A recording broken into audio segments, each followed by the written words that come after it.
What's up guys, my name is Andrew and I'm with Faithful Journey Solar Solutions, and I just wrapped up a solar install on this RV behind me. So this is a 2019 Dynamax Isata 425 FW. Yes, it's a mouthful. And it was actually a challenge in a way to try to figure out where to put all the different components because there was limited base storage underneath as well as extremely limited storage inside. So I was trying to figure out, well, where do I put what? But let's get into it. Let me show you what got installed and where stuff got installed.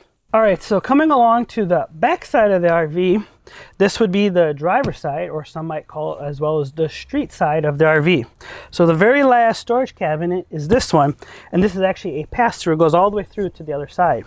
If we open this up, this is where I decided to install all of the batteries and also the inverter and the links distribution system. So let me zoom in here and I'll show you what installed, and then I also will explain a little bit of why I chose to install it in this location. When you first look in this bay, what do we see? Batteries. These are the Epoch Eco series. They're 314 amp hours each. Do the math, 942 amp hours of total capacity for this battery bank. Very good size for what the customer is wanting to run on this RV. So behind the batteries is our Victron MultiPlus-II. It's a 12 volt, 3000 VA inverter charger. So 3000 VA is 2400 watts of inverted power that it can provide, as well as 120 amps of DC charging for the batteries when we're connected to shore power. On the right side here is we have our links distribution system. And that links distribution system consists of the power in, the disconnect switch, the shunt here below it, as well as the links distributor. And the links distributor is where your DC loads connect to because it provides fusing. And the links power in is where the battery connects to, because the batteries, they are fused at the positive terminal with MRBF fuses. So why did I chose this bay is because this is the slide out is the entirety of the RV. And so underneath right here is the bed, and underneath the bed there was a storage area where the water tanks are, as well as the automatic transfer switch, as well as the breaker panel box. So by putting it here, I was able to route our AC cables, 120 volt cables, from here up into the bay here to get to the transfer switch. So that made that easy. But you eagle-eyed viewers might notice, but where's the rest of the equipment? We're missing the solar charge controller, we're missing the alternator charging, we're missing the generator start-stop.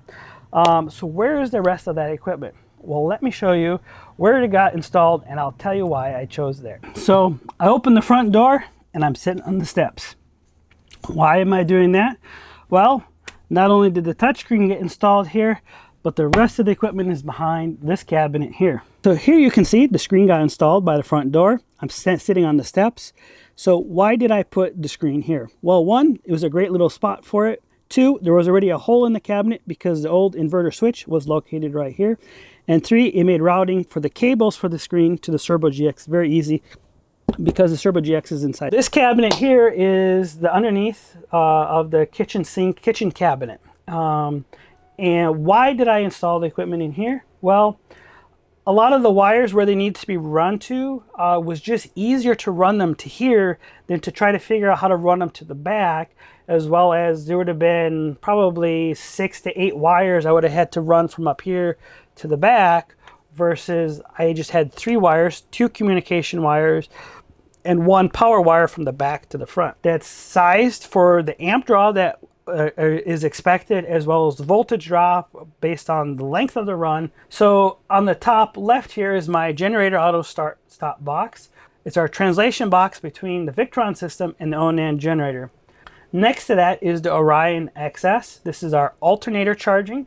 It can provide up to 50 amps of charging to the system, as well as the power coming in from that came from the stock or the factory location, which was near here anyways, so it made it an easy run to connect it to the alternator.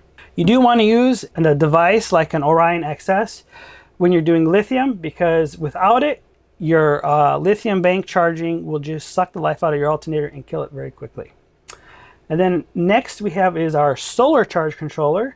So all of our panels up on the roof, they connect in down here, and then that's connected to the system, and then It can provide up to 100 amps of charging based on peak conditions and ideal scenarios.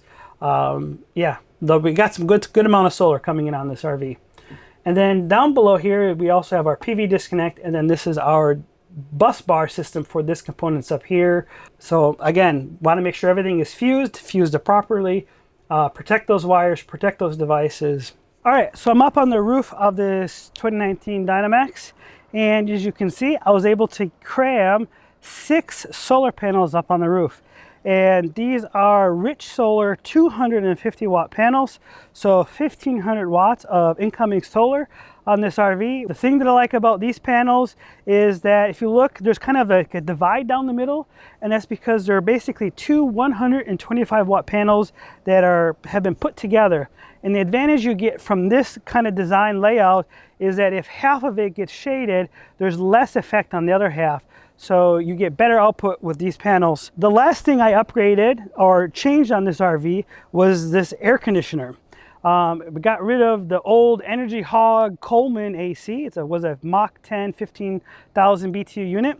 And I installed this Furrion Chill Cube. This is their 18K non-ducted unit. As you can see, even here on the inside, it's quiet, it runs well. And what I really like about this in terms of energy usage for a solar system is it's running right now, it's maintaining the set temperature, but because it's at that set temperature, it doesn't need to go full blast.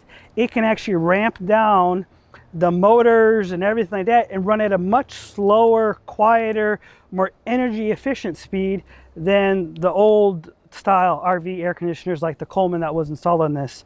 So it is a little bit wider, but a little bit narrower than the old unit, which actually allowed us to get this 6 panel up on this roof. So it was a worthwhile upgrade to do it on this, this install. All right, so that wraps up the install on this 2019 Dynamax RV. In summary, we've got 942 amp hours of battery capacity.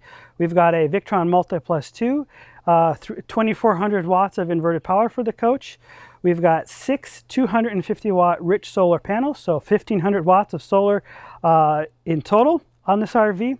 We've got a 50 amp Orion XS alternator charger. We've got the generator auto start stop box from Faithful Journey from my company that I build and I sell. Based on what the client told me they needed, based on what the client told me and how they plan to use this RV, I think it's going to be a great system that's going to work really well for them. Thanks for watching. And if you can, hit that like and hit that subscribe button down below. We'll see you next time.